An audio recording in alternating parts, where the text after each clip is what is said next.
Welcome to the breakdown, where we break down all the messed up stuff. Many films about killers tend to be some of the most messed up shit.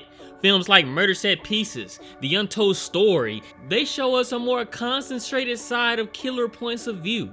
Henry, Portrait of a Serial Killer, is one of the films that started this. It's a fictional story based on real-life serial killer Henry Lee Lucas and his serial killer buddy, Otis Toole. It's fictional, so don't take anything we see in the movie as real. In Portrait of a Serial Killer, Henry kills many people and eventually brings his prison friend Otis onto killing as well. This is a pretty well-known disturbing film that people often sorta like. They even looked at this portrayal of Henry as a possible candidate for a classic cinema villain of the century, you know, like Darth Vader in them. If you want to see what happens, including all the messed up parts, stay tuned for the breakdown.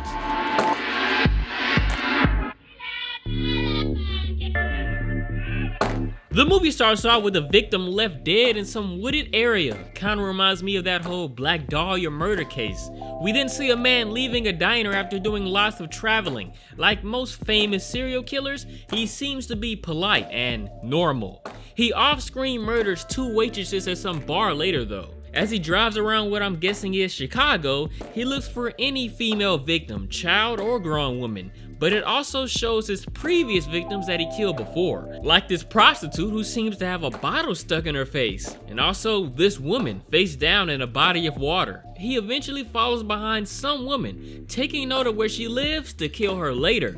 After leaving the house behind, Henry decides to be a nice guy and gives a hitchhiker her last ride. Meanwhile, at an airport, a woman named Becky is picked up by her big brother, Otis. Apparently, she has left her abusive husband, but the relationship between these two is pretty awkward. Otis loves to reference her last job of stripping, even though she isn't a big fan of talking about the past like that. Otis and Henry share this apartment, and Henry comes home with the same instrument that the hitchhiker had, gifting it to Otis. Right away, there's some attraction between Becky and Henry, and it also seems that Otis doesn't know anything about Henry's murderous activities yet. Work-wise, Henry is like a bug sprayer, or really a drifter in real life. I guess that's how he is in the movie. But he will soon use the job as an excuse to gain access to that woman's house who he followed. The next cut shows her body. Audio in the background makes it seem like she could have been raped before she was killed. Back at home, Otis is telling Becky about how he met Henry in prison.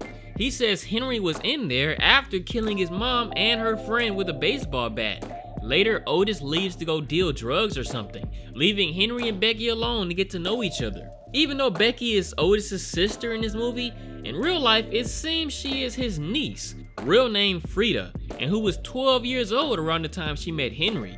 Henry tells about his family, but she explains about her rapist father. And I was about 13. He come into my room and he told me to take my shirt off. And he told me that he had a right because he was my daddy and I was his daughter. Then he started coming to my room a lot after that. I tried to tell Mama, but she didn't want to hear about it. Didn't get along with your daddy, huh? You think Henry? She just told you a whole chapter of her life. Well, if Becky messes up by asking if Henry really killed his mom, something she wasn't even supposed to mention, it causes him to bring up mom memories, calling her a whore who was getting piped out by different men even when dad was home. Even worse, Henry's mom made him wear a dress and forced him to watch all the hardcore sex or be beaten. Well, I think the same thing actually happened to Otis too when he was a kid. Well, that's just in real life. Well, Becky reacts to the story with a strong interest for Henry, believing she was meant to meet this man. Weirdly though, Henry seems to flip-flop on how he actually killed his mom. First, it was beaten, then it was stabbed, then shot. He was 14 when he killed her, by the way. Later, Otis is guaranteed to be a weirdo. He treats Becky like she's not his sister. In other words, like he wants her or something. He even weirdly makes her try on a typical ass t-shirt just to peek at her changing.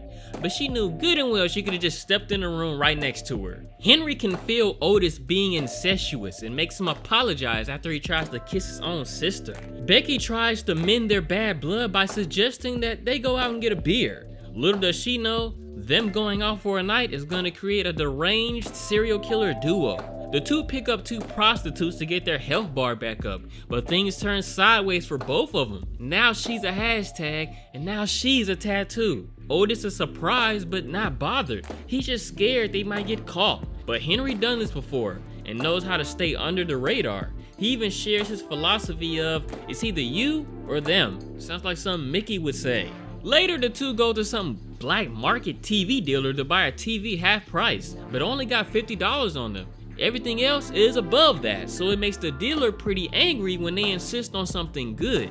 Just as Henry was about to let him live by being polite, he curses at them to pay him for wasting his time, and Henry stabs the dude in the hand with some TV wire before using it all over his body while Otis holds him down.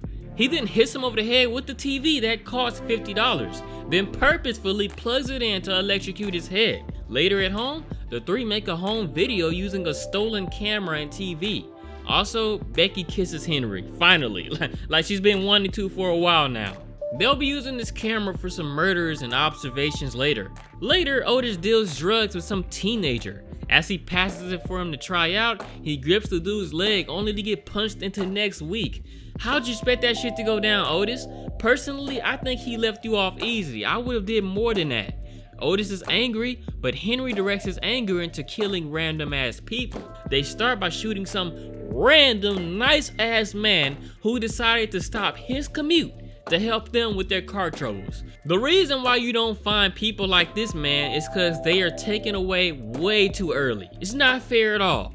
Henry explains that if you kill everybody the same, it's the same as leaving a trail, a pattern, or a modus operandi. You'll get caught soon enough, so you gotta kill everybody different. They later watch a video of them murdering an entire family. They break the necks of both head, and Otis disrespects their bodies further. Once it's over, Otis rewinds because he wants to watch it again.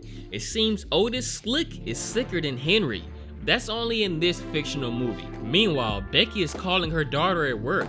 It looks like she's about to quit her job and reunite with her grandma and daughter. Hopefully Otis will be cool with that, because he's turned into a damn near bigger villain than Henry, and after an argument, he gets kicked out of the car. Back home, Becky reveals she's going back home to be with her daughter. She does ask Henry if he wants to come with her though.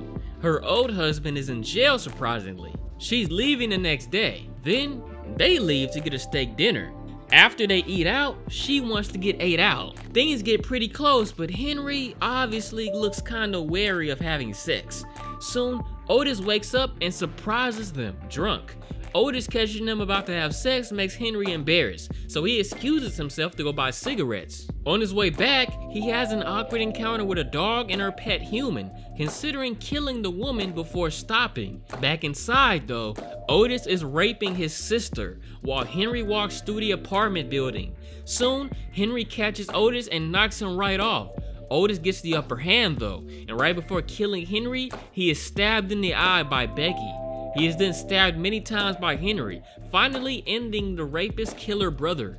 In real life, Henry was the one to rape the real life Becky, who I said was the niece of Otis and was like probably 12 years old. Henry makes a quick decision to butcher the body and then throw the remains over some bridge. After all the murder committed in the movie, Henry takes Becky with him to go to his sister's safe farm. He also promises to reunite her with her daughter soon enough.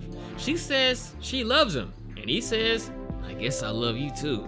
Pretty much like that. The two soon get a motel room together, but they don't talk much after Henry lets ideas go through his head. The movie ends as we see Henry, without Becky, taking a bloody suitcase off-road and leaving it behind. So without a doubt, Henry didn't want to be tied down to Becky at all, which kinda sucks, considering she had a daughter waiting for her to come back. Now that kinda reminds me of the ending of Grand Theft Auto 3. I'm a big GTA fan. Now that we've seen a pretty famous serial killer film, let's talk about the most disturbed moment and most enjoyable moment, and that's spooky stuff.